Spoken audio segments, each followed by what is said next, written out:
मैं हूं आकाश रंजन। स्वागत करता हूं आप सभी का हमारे आज के लेक्चर में। आज के लेक्चर में हम लोग Newton's third law of motion के बारे में पढ़ने वाले हैं।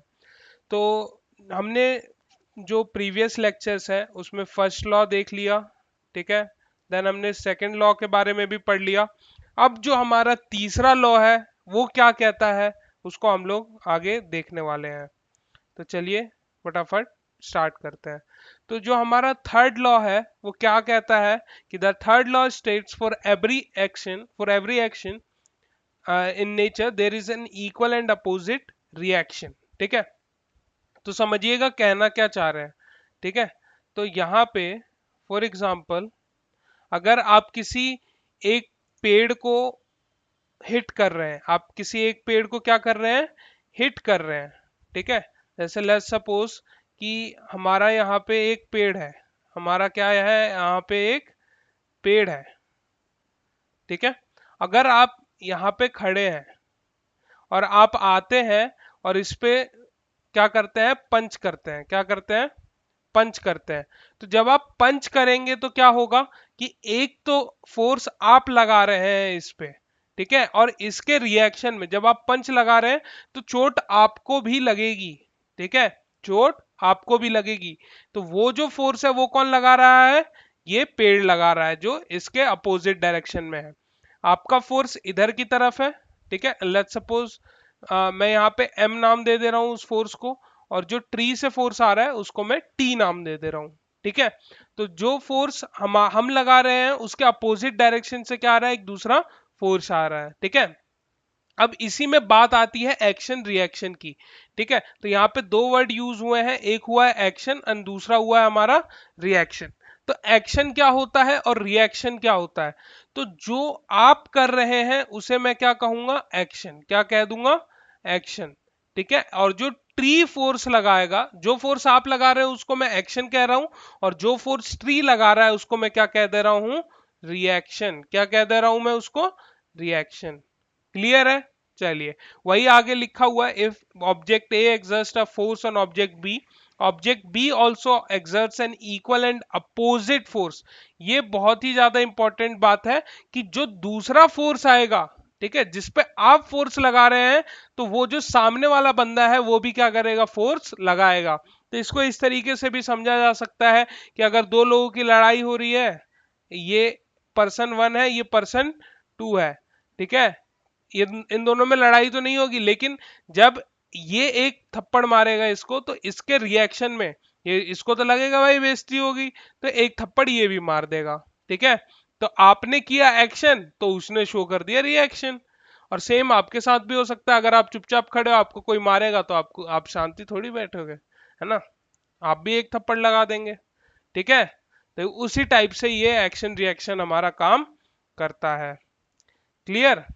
चलिए, तो अब हमारे पास ना कुछ गिव रीजंस टाइप क्वेश्चंस आते हैं पेपर में, ठीक है। जैसे कि ये एक क्वेश्चन है हमारा कि why do you feel hurt on your hand when you hit an incoming ball with force, ठीक है।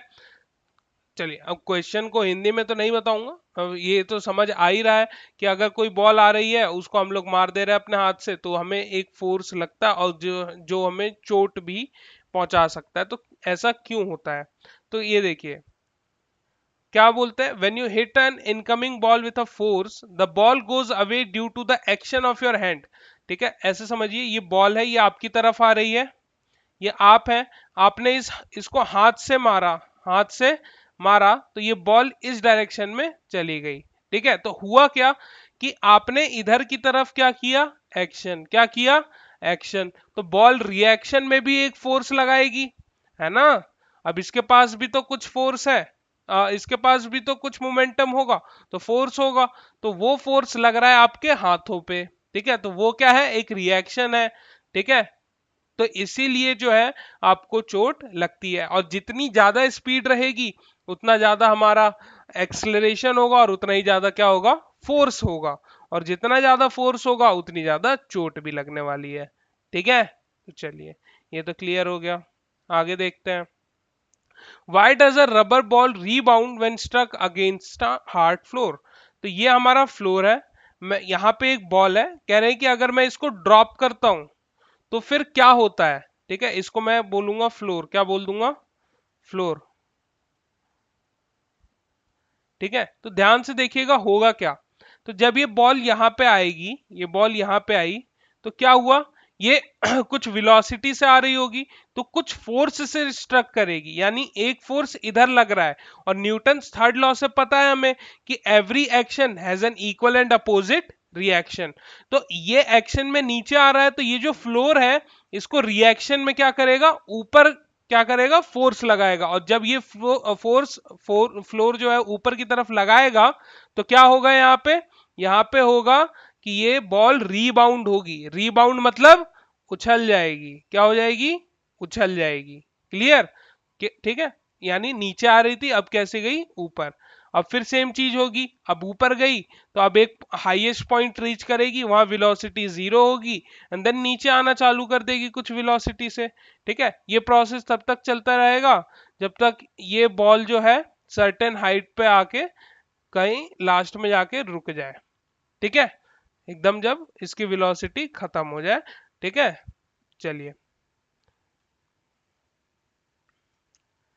अब ये बोल रहा है कि why does a gun recoil when a shot is fired. अब ये ना बहुत ही इंपॉर्टेंट टॉपिक है, not just for this question. आगे हम लोग जब कंजर्वेशन ऑफ मोमेंटम पढ़ेंगे तो उस पे क्वेश्चंस भी आएंगे। ठीक है, तो फॉर एग्जांपल क्या होगा, ये गन है, ये क्या है, गन है, और इसके अंदर है बुलेट, इसके अंदर क्या है, बुलेट। ठीक है, तो जब मैं गन फायर करूंगा, यहाँ पे ये है ट्रिगर है। ठीक है, तो जब आप ट्रिगर को चला देंगे तो ये क्या होगा, पहले तो रेस्ट पे है, फिर ये जो बुलेट है ना ये बहुत ही ज्यादा हाई वेलोसिटी से आगे बढ़ेगी, बहुत ही ज्यादा हाई वेलोसिटी से आगे बढ़ेगी। ठीक है, और ये पता है कि अगर बुलेट आगे जा रही है तो ये हुआ एक्शन, ये क्या हुआ, एक्शन। इसके रिएक्शन में एक फोर्स लगेगा जो इस गन को पीछे की तरफ ले जाएगा। ठीक है, और इसी ये जो पीछे जा रहा है ना इसी को मैं रिकॉइल कहता हूं। क्या कहता हूं इसको मैं, रिकॉइल। ठीक है, सॉरी ठीक है, तो इसको मैं क्या कहता हूं, रिकॉइल। क्लियर, तो एक्शन क्या हो रहा है, बुलेट आगे की तरफ जा रही है और जो गन क्या आ रहा है वो पीछे की तरफ आ रहा है। क्लियर, चलिए अब यहाँ पे ना ये एक इक्वेशन लिखी हुई है कि mass of bullet times speed of bullet is equal to mass of the gun times speed of the gun. ठीक है, तो जितना अब यहाँ पे देखिए, अब अब आप लोग बोलेंगे कि इतनी ज्यादा हाई वेलोसिटी होती है तो ये गन तो है हमारे हाथ से ऐसे पीछे छूट ही जानी चाहिए, है ना, एक एक गोली चलाई और फिर वो छूट जाए हमारे हाथ से, ऐसा भी हो सकता है ना। तो लेकिन ऐसा क्यों नहीं होता, क्योंकि इस जो गन है ना, गन का मास होता है बहुत ही ज्यादा, गन का मास होता है बहुत ही ज्यादा, और बुलेट का मास जो होता है वो होता है बहुत ही कम। तो इसी की वजह से रिकॉइल दिखता तो है, वो रिकॉइल पूरी सिर्फ इस वेलोसिटी पे डिपेंड कर रहा है।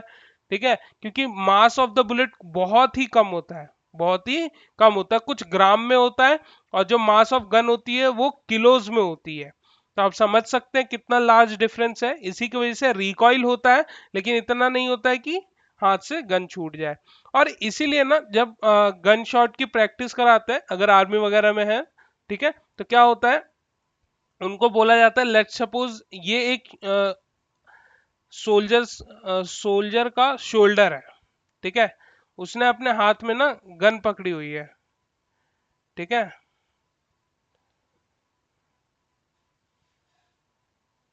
ठीक है, ज्यादा ज्यादा ध्यान से नहीं देखिएगा। ठीक है, तो इसको क्या बोला जाता है कि ये जो गन है ना, गन और शोल्डर के बीच में ये गैप नहीं होना चाहिए, ये गैप नहीं होना चाहिए। क्यों नहीं होना चाहिए, क्योंकि अगर ये गैप हुआ ना तो रिकॉइल की वजह से इस सोल्जर का शोल्डर डैमेज हो जाएगा। ठीक है, और जिसकी वजह से हो सकता है कि यहाँ पे जो लिगामेंट है वो टूट जाए। ठीक है, जो हड्डी है वो टूट सकती है। क्लियर, तो इसीलिए एडवाइस किया जाता है ना कि ये जो गन है और ये जो शोल्डर है इसमें जीरो गैप हो, इसमें क्या हो, जीरो गैप हो। ठीक है, इससे क्या होगा, अगर गन रिकॉइल भी होगी तो शोल्डर क्या है उसको रिकॉइल होने से काफी हद तक रोक सकता है। ठीक है, चलिए अब इसमें बोल रहा है कि अब हम लोग जो चलते, मैंने पहले ही बोला था physics is everywhere, chemistry is everywhere, biology basically जो भी आप देख रहे हैं, जो भी आप देख रहे हैं सुन रहे हैं, उन सब में एक साइंस है। इट्स जस्ट कि आप किस नजरिए से देख रहे हैं। जो भी आप करते हैं उसमें फिजिक्स इन्वॉल्व होती है, जो भी आप करते हैं केमिस्ट्री इन्वॉल्व होती है, ठीक है। कुछ भी करते हैं उसमें बायोलॉजी भी आपको देखने को मिल जाएगी, ठीक है। तो अब इसमें क्वेश्चन आ रहा है कि जब हम चल रहे हैं तो उसमें क्या साइंस लग रही है। तो बेसिकली एक चलना तो यार कोई भी इंसान है उसका एक मिनिमल काम है कि कुछ भी करना है तो चल के, अब मम्मी ने बोल दिया कि ये सामान लेके आओ तो चल के ही जाना पड़ेगा, ठीक है। बैठे बैठे तो नहीं चले जाओगे, तो चलना पड़ेगा। लेकिन उस चलने में क्या साइंस है, उस चलने में क्या साइंस है, इसको हम लोग जानने वाले हैं। तो ये समझिए कि आप है, ठीक है। तो क्या होगा, आपका जो ये वाला पैर है वो इस जमीन को ना पीछे की तरफ पुश करेगा। क्या करेगा, इस जमीन को पीछे की तरफ। ये आपका फोर्स है तो मैं इसको एम फोर्स बोल दे रहा हूं, ठीक है। और जो इन रिटर्न ये जो ग्राउंड है, ये क्या है, ये ग्राउंड है, ठीक है। तो ये जो सॉरी, ये क्या हमारा ग्राउंड है, ये भी एक फोर्स लगाएगा। और अगर आपका फोर्स इधर की तरफ जा रहा है तो ग्राउंड का फोर्स किधर आएगा, इधर की तरफ आएगा, ठीक है। तो इधर जब हम लोग पीछे की तरफ धक्का दे रहे हैं जमीन को तो ये हमें आगे की तरफ पुश कर रही है, एंड हम फॉरवर्ड मूव करेंगे, मूव फॉरवर्ड। क्लियर। तो ये साइंस है हमारे चलने के पीछे कि Newton third law of motion लग रहा है, to every action there is equal and opposite reaction.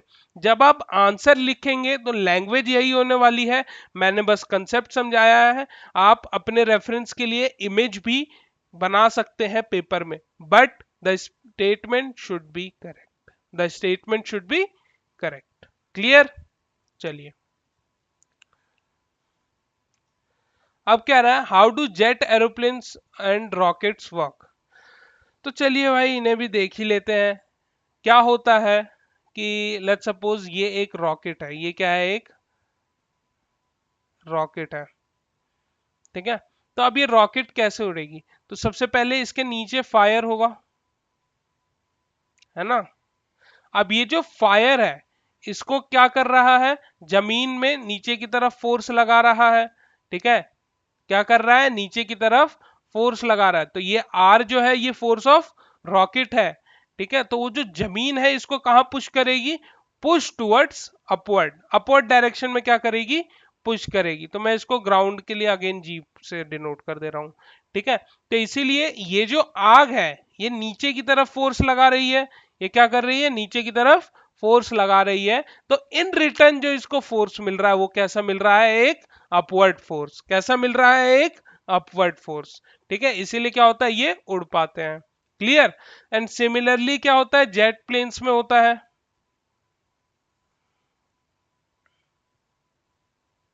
Drawing पे मत जाइएगा।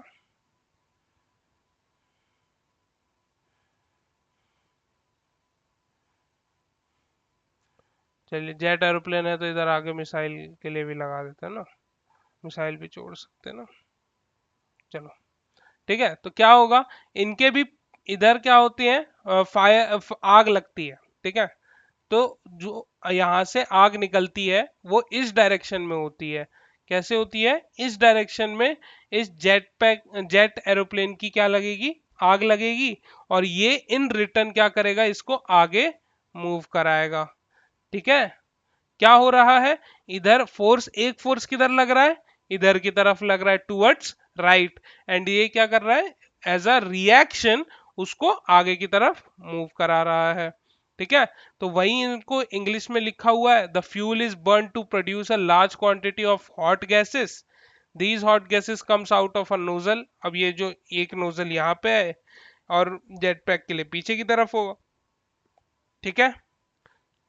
तो ये क्या है, एक एक्शन हुआ, ठीक है। तो these outcoming gases exert an equal and opposite force on the rocket. Clear.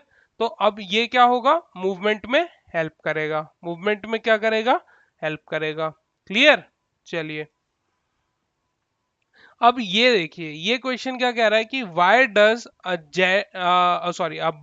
Boat move forward into the water when the boatman presses the one end of the pole against the ground। तो अब आप एक deck जानते हैं, deck क्या होता है? तो जैसे मान लीजिए ये हमारी जमीन है और यहाँ पे ना नाव रखी हुई है, ठीक है? तो ना ये एक डेक होता है। यहाँ ये तो यहाँ तक जो है, जो भी फ्लोरिंग है वो खत्म हो जाती है। यहाँ से वुडन वुडन का होता है, ठीक है? वो थोड़ा सा आगे की तरफ निकला होता है ताकि इस नाव के पास पहुंच सके जो भी हैं जाने वाले या आने वाले, ठीक है?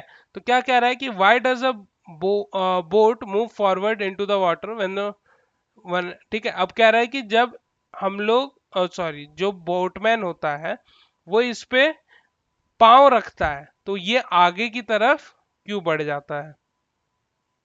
तो ऐसा क्यों होता है? सोच के बताइए, सोच के बताइए क्या हो सकता है। ठीक है, चलिए बहुत सही। जिन बच्चों ने गैस किया, नहीं किया तो कोई बात नहीं। जब हम लोग बोट पे चढ़ रहे होते हैं तो हमारा एक फोर्स लगता है इधर की तरफ। हम लोग जमीन से जो है, जो डेक है उस पे फोर्स लगाते हैं टुवर्ड्स लेफ्ट। तो ये जो इन रिटर्न है, ये डेक हमें क्या करता है, आगे की तरफ मूव करता है, और जो हमारा दूसरा पाँव होगा वो इस बोट पर होगा। तो इन रिटर्न ये क्या करेगा, एक आगे की तरफ एक फोर्स लगाएगा। कौन? ये डेक। क्लियर? हम लोग इसको पीछे की तरफ कर रहे हैं ताकि हम लोग यहां से यहां पे आ जाए, ठीक है? तो इसी की वजह से ये जो बोट है ये कैसे मूव कर जाती है, फॉरवर्ड मूव कर जाती है। क्लियर? चलिए, हाँ, अब देखिए क्या कह रहा है। अब इसका उल्टा कंडीशन है। उधर तो जो बोटमैन था वो क्या कर रहा था, वो नाव के ऊपर चढ़ रहा था। अब ये नाव को लेके आ चुका है। अब ये इस डेक की मैं बात कर रहा था। अब इस पे इसको चढ़ना है, ठीक है? अब वापसी आ गया है, अब इसको चढ़ना है। तो ये क्या करेगा, बोट पे एक टुवर्ड्स राइट फोर्स लगाएगा। इन रिटर्न जो ये बोट है इसको आगे मूव करा देगी, ठीक है? एक्शन क्या है, इस बोट पे इसका पीछे की तरफ प्रेशर लगाना, और सॉरी फोर्स लगाना, ठीक है? एंड इन रिटर्न जो बोट है इसको आगे एक फोर्स लगाएगी। क्लियर? जिसकी वजह से ये इस डेक पे पहुंच जाएगा। अब आता है हमारा अगला टॉपिक जो कि है कंजर्वेशन ऑफ मोमेंटम। तो कंजर्वेशन ऑफ मोमेंटम क्या कहता है, ठीक है? तो सबसे पहले हम लोग प्रिंसिपल को जानेंगे कि what's the principle behind this, ठीक है? तो क्या होता है, जब भी दो बॉडी टकराती हैं आपस में, जब भी दो बॉडी आपस में टकराती हैं तो क्या होता है, क्या होता है जब दो बॉडी आपस में टकराती हैं? ये देखिए, चलिए इसमें हम लोग ना कार का एग्जांपल लेते हैं, थोड़ा सा अच्छे से समझ आ जाएगा।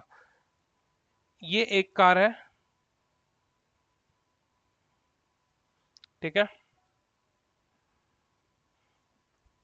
ये मेरी कार टू है, कार्टून नहीं है, कार टू, ठीक है? मैं इसको C2 बोल दे रहा हूँ एंड इसको मैं C1 बोल दे रहा हूँ, ठीक है? अब क्या होगा, ये दोनों अपोजिट डायरेक्शन में मूव कर रहे हैं। तो इसकी कुछ इनिशियल वेलोसिटी होगी u, एंड इसकी भी कुछ इनिशियल वेलोसिटी होगी u। तो इसको मैं u1 और इसको मैं u2 बोल देता हूँ, ठीक है? एंड इसका कुछ मास होगा, इसको मैं m1 मास बोल दे रहा हूँ, एंड इसका जो मास है उसे मैं m2 बोल दे रहा हूँ, ठीक है? क्या बोल दे रहा हूँ उसे मैं? m2 बोल दे रहा हूँ।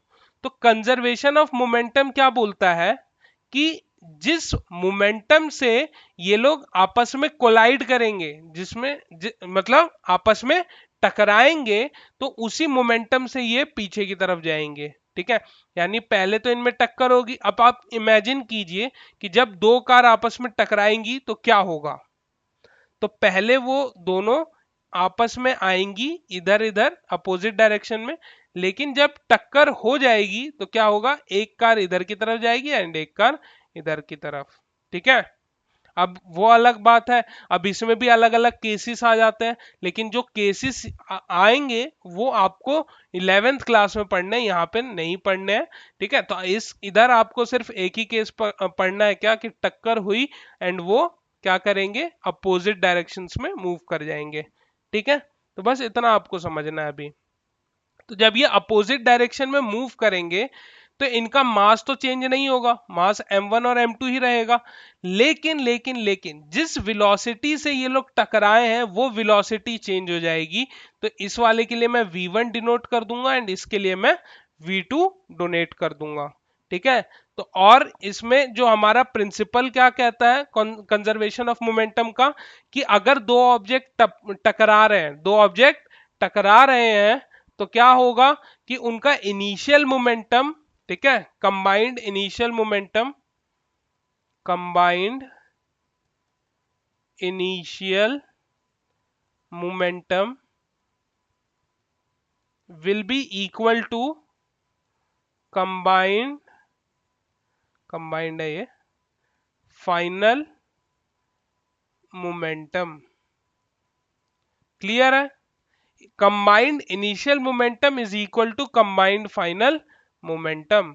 तो इनिशियल मोमेंटम क्या होगा, m1 u1, एक ऑब्जेक्ट के लिए कंबाइंड बोला है तो दूसरे ऑब्जेक्ट का भी मैं कंबाइन कर दूंगा।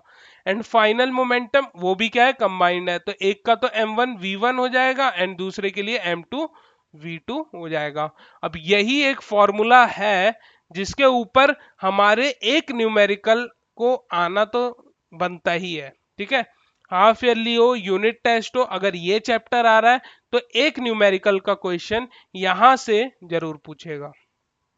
ठीक है, और कैसे न्यूमेरिकल के क्वेश्चन आते हैं उसको हम लोग देखेंगे एंड उनको हम लोग करने वाले हैं, ताकि ताकि ताकि आपको अच्छे से समझ आ जाए एंड आप पेपर में गलती करके ना आए।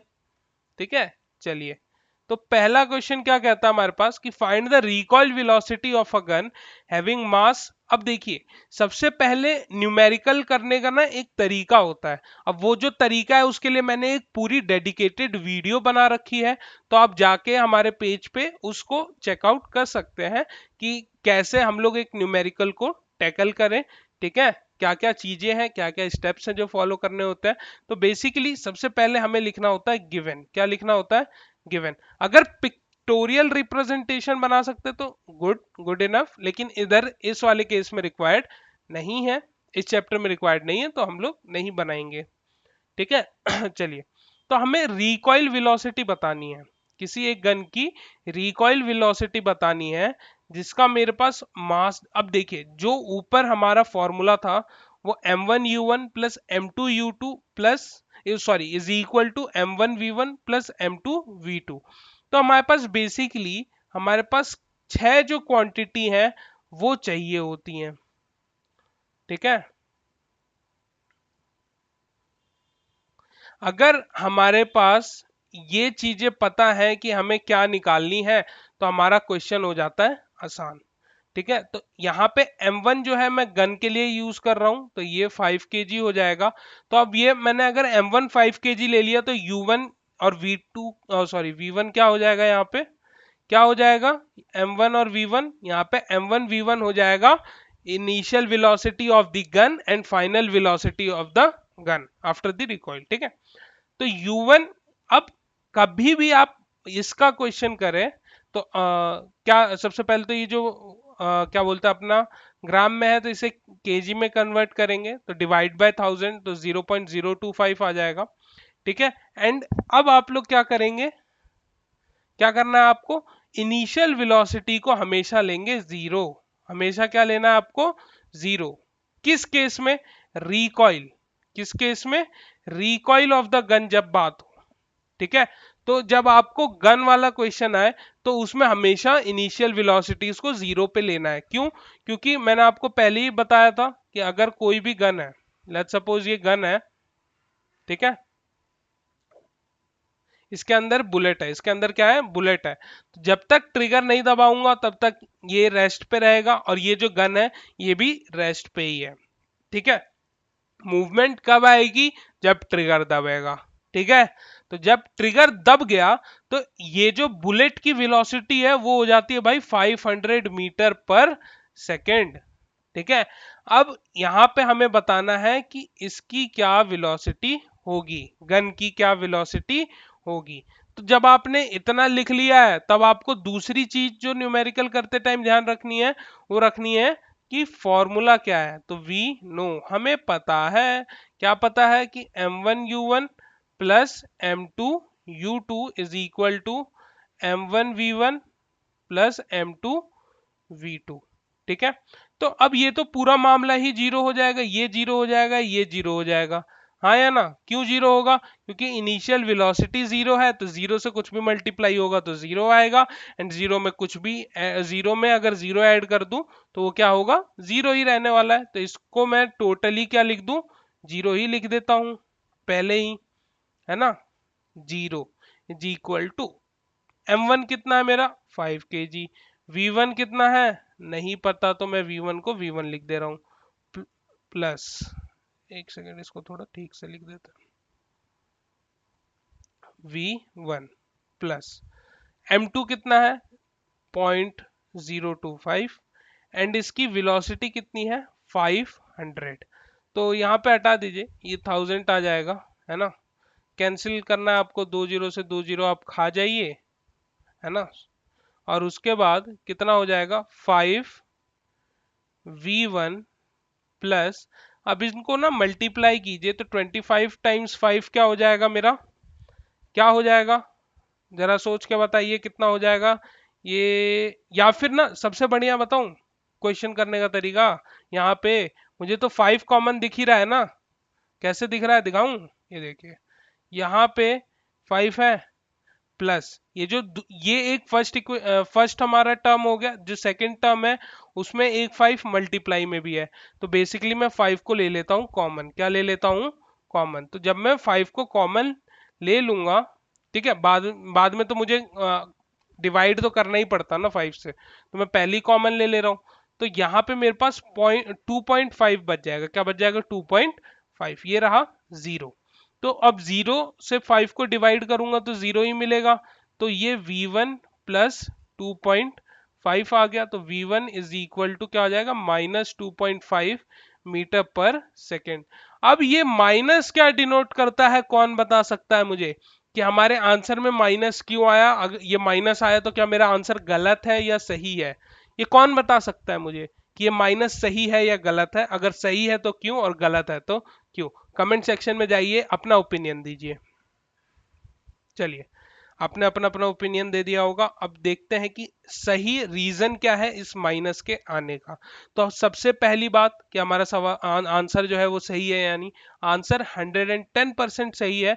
बस क्या है कि ये माइनस में आया तो इसका मतलब ये थोड़ी आंसर गलत हो जाए। इस माइनस का मतलब है कि ये जो वेलोसिटी है, velocity is in opposite direction, opposite direction में है, इसका ये मतलब है बस। ठीक है, कि बुलेट इधर जा रही है तो गन की जो रिकॉइल है वो इधर की तरफ जा रही है, तो माइनस में आंसर आना ही चाहिए। अगर आपका पॉजिटिव आ रहा है तो गलत है, तो गलत है। क्लियर? चलिए,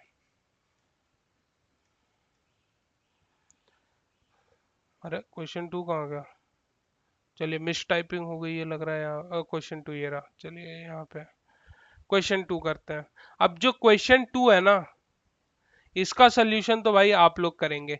एंड ना आपको एक, चलो इसको ना ट्रिक से करते हैं। हमें पता है पूरा मामला इधर जीरो होने वाला है, तो इसके लिए ना अगर सीधा सा अगर मैं फॉर्मूला बताऊं तो velocity of gun is equal to क्या हो जाएगा मेरा?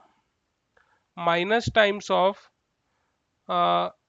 मास of bullet into velocity of bullet, sorry, velocity of bullet, ये थोड़ा सा, हाँ, velocity of bullet divided by mass of gun.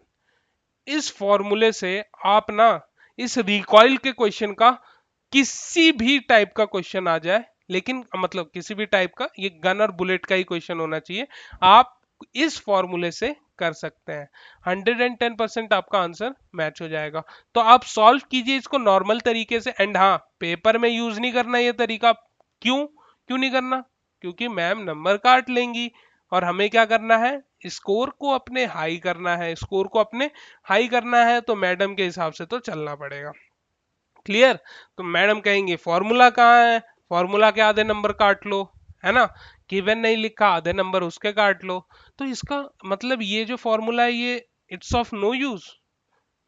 तो कह सकते हैं it's no use for those students who are not preparing for any competitive exams. ठीक है, अगर आपको आगे जाके जेई या नीट की तैयारी करनी है then it's a most important formula in terms of MCQ questions. ठीक है, तो अगर आप जीएसटीएससी की तैयारी कर रहे हैं, आप साइंस ओलंपियाड के लिए तैयारी कर रहे हैं, ठीक है, तो उस केस में ये जो है ये इंपॉर्टेंट हो जाता है आपका टाइम बचाने के लिए। ठीक है, वहां तो कॉम्पिटिटिव एग्जाम में जब भी आप बैठेंगे तो वहां पे सबसे ज्यादा इंपॉर्टेंट क्या होता है, क्या होता है सबसे ज्यादा इंपॉर्टेंट? समय। एमसीक्यू क्वेश्चन अगर आपको मिलता है तो आप इसे नो डाउट यूज कर सकते हैं पेपर में भी। जो सीबीएसई का पैटर्न चेंज हुआ है तो हो सकता है न्यूमेरिकल में पूछ ले, तब आप यही यूज कर सकते हैं, आपके नंबर नहीं कटेंगे तब।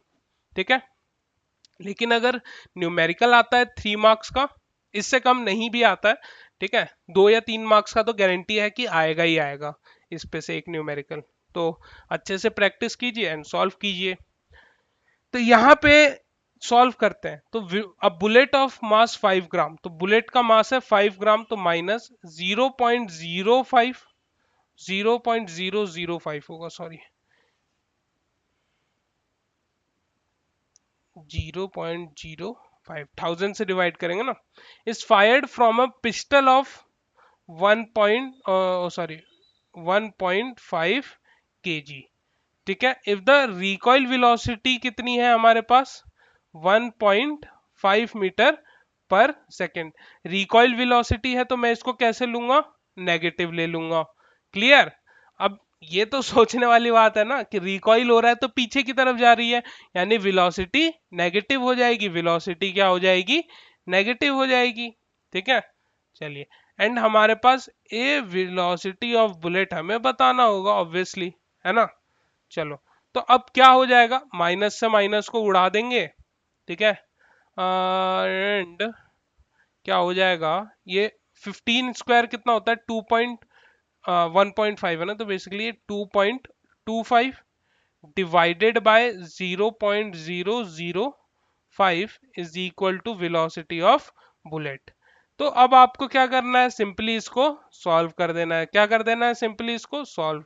ठीक है, सॉल्व कैसे करेंगे, तो सबसे पहले पॉइंट हटाएंगे, तो ऊपर और ये नीचे वाला भी हटा देंगे, तो ये ऊपर चला जाएगा 10 का क्यूब और नीचे आ जाएगा 10 का स्क्वायर, और ये हो जाएगा 225 divided by 5 is equal to velocity of bullet.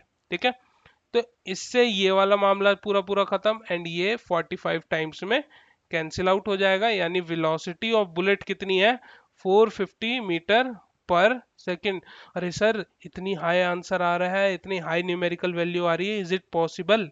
अरे हाँ भाई, पिछली बार का क्वेश्चन नहीं देखे हो, क्वेश्चन 1, उसमें तो 500 मीटर पर सेकंड से निकली थी बुलेट, तब नहीं ध्यान आया कि इतनी हाई वैल्यू क्यों दे रखी है। तो वेलोसिटी ऑफ बुलेट जो है वो हाई ही रहेगी। ठीक है, तभी तो देखा होगा फिल्मों में कि गोली मारने के बाद बंदा दो दो कदम पीछे जाके गिरता है। ठीक है, अब वो अलग बात है कि कुछ लोग नहीं गिरते हैं समझ गए होंगे, हीरो लोग की बात हो रही है यहाँ पे, वो गोली खाने के बाद भी आगे बढ़ते हैं, तो वहां पे साइंस फेल है। ठीक है चलिए, तो आप लोग अपना आंसर मैच कर लीजिएगा, आपका आंसर इतना ही आना चाहिए, कितना, 450 मीटर पर सेकेंड। एंड हाँ, जिन बच्चों ने यहाँ पे माइनस नहीं लिया है उनका बुलेट में वैल्यू आएगी, नेगेटिव आएगी, तो वो क्या आंसर गलत होगा या नहीं, आंसर वो भी गलत नहीं होगा। ठीक है, बस आपको मेंशन करना है कि ये अपोजिट डायरेक्शन में है। ठीक है, जब भी आपका आंसर माइनस में आए तो बस आपको एक्सप्लेन कर देना है, उसको क्या कर देना है, एक्सप्लेन कर देना है कि नेगेटिव क्यों आ रहा है, आपके नंबर नहीं कटेंगे।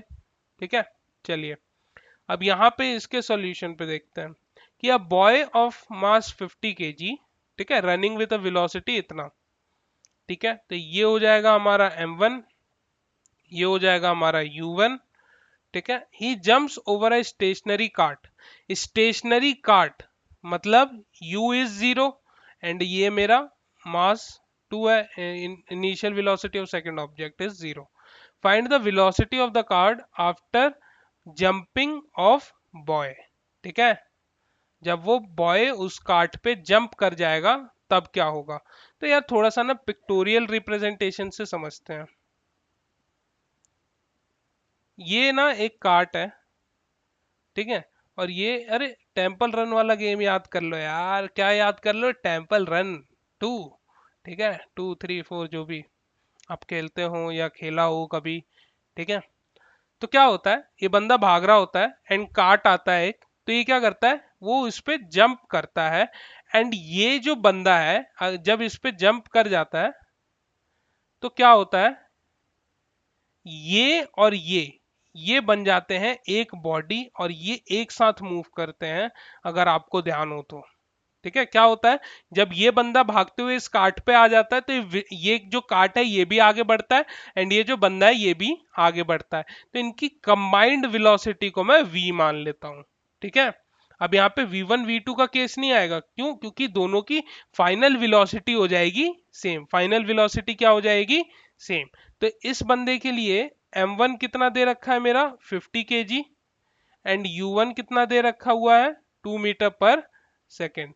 ये जो कार्ट है इसका इनिशियल जो मास है वो कितना है 2 kg, एंड ये इनिशियली स्टेशनरी है, तो मैं इसको इनिशियल वेलोसिटी 0 मान लेता हूँ। तो ये हमारा पिक्टोरियल रिप्रेजेंटेशन है, एंड हमें पता है, वी नो, हमें पता है, हमें सब पता है भाई, हमें सब पता है। m1 v plus m2 v, ठीक है। होपफुली ये v वाला कंसेप्ट क्लियर होगा कि यहाँ पे v1 v2 क्यों नहीं लिया। एक बार और एक्सप्लेन कर देता हूं कि जब ये बच्चा ये जो है ये जब जंप करेगा इस कार्ट पे, तो क्या होगा, ये और कार्ट इनकी वेलोसिटी हो जाएगी एक, और एक ही वेलोसिटी से ये आगे बढ़ेंगे, एक ही वेलोसिटी से ये क्या करेंगे, आगे बढ़ेंगे। अब जब ये एक ही वेलोसिटी से आगे बढ़ेंगे तो v1 v2 का कंसेप्ट ही खत्म हो गया। ठीक है, चलो, तो यहां से मैं v कॉमन ले लेता हूं, तो यहाँ पे m1 प्लस m2 बच जाएगा। क्लियर, यहाँ पे m1 कितना दे रखा है मेरे को 50 kgs, इंटू u1 कितना है मेरा 2 मीटर पर सेकेंड, ठीक है, प्लस, अब यार इसको तो मैं डायरेक्टली जीरो लिख दूं, कोई मेरे को ऊपर उंगली करेगा, नहीं करेगा, क्यों, क्योंकि यार u2 तो जीरो है ना, जीरो में कितना भी मास मल्टीप्लाई कर लो, सॉरी, तो क्या होगा, वो जीरो ही रहने वाला है, क्या रहने वाला है, जीरो ही, तो उसको बार बार लिखने की जरूरत थोड़ी है, वैसे ही हमें कम लिखने की आदत है। 50 प्लस सेकेंड का मास कितना है 2 है आई थिंक, है ना, हाँ 2 है, तो जो मेरा v हो जाएगा वो क्या हो जाएगा 100 डिवाइडेड बाई 52। बस आप इसको सॉल्व कीजिए एंड जो भी आंसर आएगा उसको मीटर पर सेकंड में लिख दीजिएगा, एंड खत्म, आपका आंसर आ जाएगा। क्लियर, चलिए, तो हमने 3 क्वेश्चंस कर लिए, अब आते हैं चौथे क्वेश्चन पे। ओके, तो फोर्थ क्वेश्चन क्या कहता है कि while playing football match, Krish collided and got entangled with Tom. अच्छा, तो दो बच्चे हैं, ठीक है, एक है क्रिश एंड एक है हमारा टॉम। अब इनकी कद काठी लिख लेते हैं, कद काठी मतलब mass. The mass of Krish is 40 kg and the mass of Tom is 60 kg. If Tom was running with a velocity of 3 metre per second and Krish was running, तो ये u1 हो जाएगा कितना भाई 4 metre per second, and u2 कितना हो जाएगा मेरा 3 मीटर पर सेकेंड। ठीक है, find the velocity and the direction of both the player after collision assuming other forces were negligible. ठीक है, तो अब क्या होगा कि अब जब ये दोनों भाई टकराएंगे, अब ये दोनों जब टकराएंगे तब क्या होने वाला है, हमें ये बताना है ना। एनीथिंग मिसिंग, कि वाई, ठीक है, दोनों को लाइट करते हैं एंटेंगल्ड, तो इसको आप एक बार ट्राई कीजिए, वीडियो को पॉज कीजिए, एंड अगर नहीं हो रहा है तो फिर हम लोग तो हैं ही बताने के लिए, बताइए बताइए।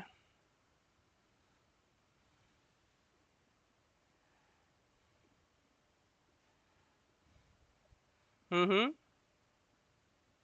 चलिए, अब क्या होगा जब ये दोनों टकराएंगे, तब क्या होने वाला है? ये आए यहाँ पे क्लोज आ गए, एंड ये क्लोज आ गए। एंटेंगल मतलब टकरा के यहीं पे रुक गए। ठीक है, यहाँ पे क्या हो गए, ये टकरा गए हैं। ठीक है, तो मतलब जैसे काट वाला क्वेश्चन था, वैसे ही यहाँ पे भी हमारे पास सिर्फ एक ही वेलोसिटी है। ठीक है, क्यों? अच्छा, ये अब पहचानने की एक और ट्रिक आप कह सकते हैं, या फिर एक कॉमन सेंस कह सकते हैं, कि कब आपको एक सिंगल वेलोसिटी लेनी है एंड कब आपको दो वेलोसिटी लेनी है। ठीक है, तो अब हमेशा ध्यान रखिएगा कि जब भी आप न्यूमेरिकल करेंगे ना फिजिक्स में, तो आपको अननोन वैल्यू सिर्फ एक मिलेगी, बाकी सारी वैल्यूज जो भी फॉर्मूले में होगी वो नोन होंगी। ठीक है, तो ये आपका दिमाग कहेगा कि इसमें एक ही वेलोसिटी होनी चाहिए, क्योंकि अगर दो वेलोसिटीज के बारे में बात होती तो फिर यहाँ पे कम से कम एक और वेलोसिटी यहाँ पे हमें देनी चाहिए थी, तभी वो पॉसिबल होता। ठीक है, चलिए, तो using common sense solving this problem, we know m1 u1 plus m2 u2 is equal, ओ हाँ ठीक है, m1 v plus m2 v। तो यहाँ से m1 प्लस m2 v हो जाएगा, आया ना? एंड m1 u1 यानी 40 टाइम्स 4 प्लस 60 टाइम्स 3, ये कितना हो जाएगा? ये हो जाएगा 160, एंड ये क्या हो जाएगा मेरा? 180। यहाँ पे दोनों का मास अगर ऐड कर दूं तो 100 आ जाता है। ठीक है, तो ये क्या हो जाएगा मेरा? 340। और सॉल्विंग v तो हमें आ जाएगा 3.4 मीटर पर सेकेंड्स। क्लियर? जो हमारा वेलोसिटी है वो क्या हो जाएगा? 3.4 मीटर पर सेकेंड्स। Any doubt? चलिए, ओ सॉरी, 3.40 मीटर पर सेकेंड, 100 से डिवाइड भी तो करना है ना। ठीक है, क्या हो जाएगा? 3.40 मीटर पर सेकेंड। क्लियर? चलिए, अब आता है भाई रॉकेट का क्वेश्चन। क्या आता है रॉकेट का क्वेश्चन? देखिए, तो रॉकेट वाले क्वेश्चन में क्या करना है? कुछ नहीं करना है, कुछ भी नहीं करना है, गिवन निकालना है। इसको मैं m1 बोलूंगा, is drifting in free space with velocity 10 meter per second, let's इसको मैं u1 बोलूंगा। now if suddenly the boosters and first stage of mass sorry now if suddenly the boosters and first stage of mass 500 kg was ejected from the rocket and started moving with velocity 5 meter per second, okay, तो इसको हम लोग क्या करेंगे? Solve कर लेंगे। कैसे? तो यहाँ पे देखिए कि सबसे पहले हम लोग लिखेंगे गिवन। क्या लिखेंगे? गिवन। तो गिवन क्या है हमारे पास? कि एक रॉकेट है, रॉकेट का हमारे पास क्या दिया हुआ है? मास दिया हुआ है। तो मास ऑफ रॉकेट, ठीक है, तो मैं इसको m1 बोल दूंगा। ये क्या है हमारा?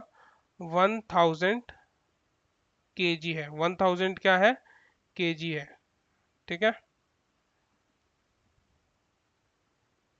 1000 kg हमारे पास क्या है? इसका मास है।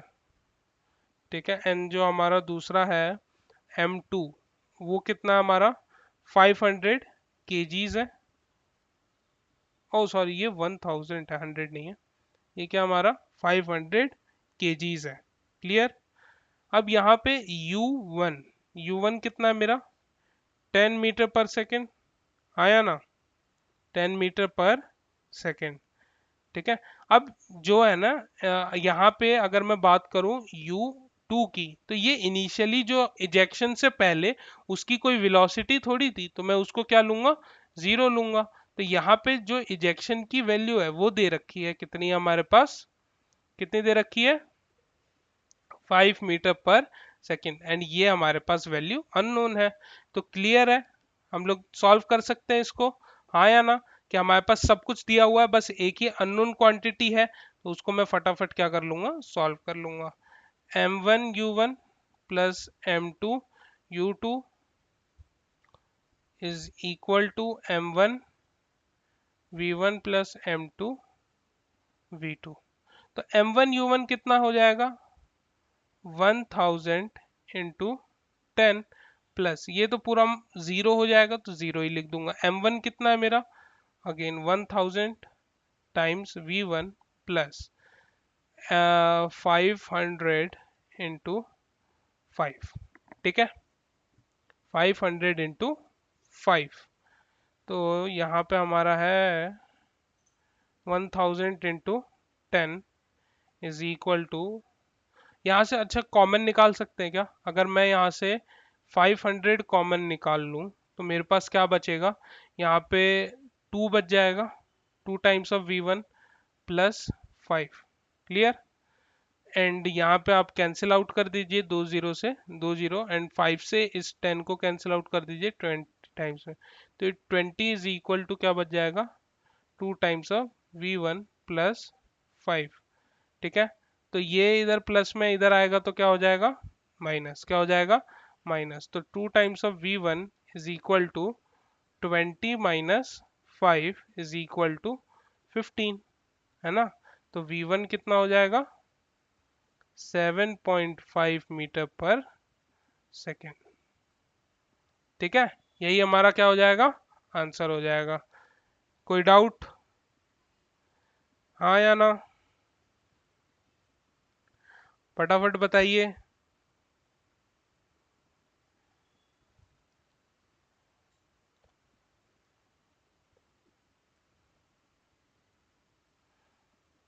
कोई हैरानी परेशानी नहीं? चलिए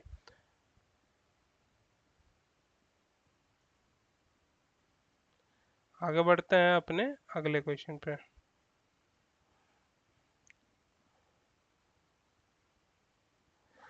ओके तो एक 2000 केजी का ट्रक है, इतनी वेलोसिटी से मूव कर रहा है, car waiting at a traffic light, after collision the two moves together at this, the mass of the car is. तो मास ऑफ द कार को मैं m2 मानूंगा, ट्रक वाले को मैं m1 बोल दे रहा हूँ। तो 2000 केजीज का ट्रक है भाई, और m2 मेरे पास अननोन है।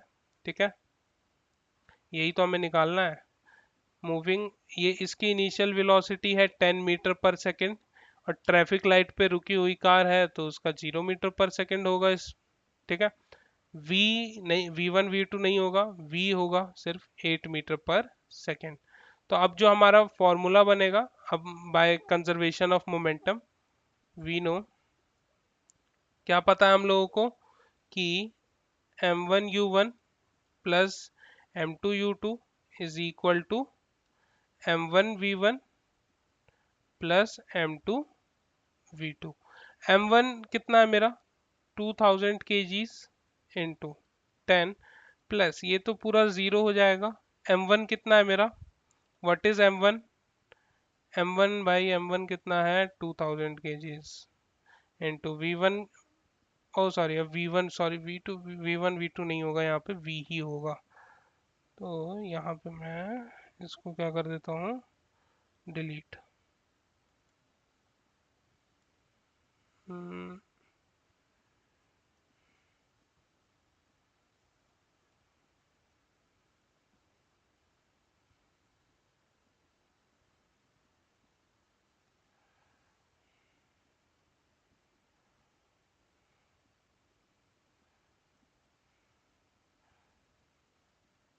इसमें से मैंने v कॉमन ले लिया।